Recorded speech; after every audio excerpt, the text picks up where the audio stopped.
សូមស្វាគមន៍មកកាន់ Channel ពិភពឆ្នោតនាំសំណាងរបស់ Admin ថ្ងៃនេះ Admin មានលេខតម្រុយល្អៗរបស់ឆ្នោតយួនសម្រាប់ចែកជូនពុកម៉ែបងប្អូននៅថ្ងៃទី22 ខែ 10 ឆ្នាំ 2025 នេះដូចនេះ Admin មិនចង់ឲ្យចំណាយពេលវេលារបស់ពុកម៉ែបងប្អូនយូរតោះយើងមកតាមដានលេខតម្រុយរបស់យើងទាំងអស់គ្នាសម្រាប់លេខតម្រុយ2លេខមានលេខ25លេខ44សម្រាប់លេខតម្រុយអូស2លេខមានលេខតម្រុយទី1រអូស20និងលេខតម្រុយចុងក្រោយអូស40សម្រាប់លេខតម្រុយ3លេខមាន512គុណនិង873គុណ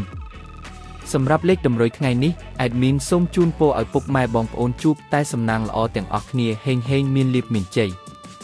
ជាចុងក្រោយសូមកុំភ្លេចជួយចុច Subscribe និង Comment ហើយដាក់សញ្ញារូបកណ្ដឹងដើម្បីជួយផ្ដល់កម្លាំងចិត្តមកកាន់ Admin ជាពិសេសងាយស្រួលតាមដានវីដេអូថ្មីនិងលេខតម្រុយល្អៗជាប្រចាំថ្ងៃជាមួយ Admin សូមគោរពលាពុកម៉ែបងប្អូនពីខ្ញុំបាទ Admin ពិភពឆ្នោតនាំសំណាងល្អទាំងអស់គ្នាសូមអរគុណ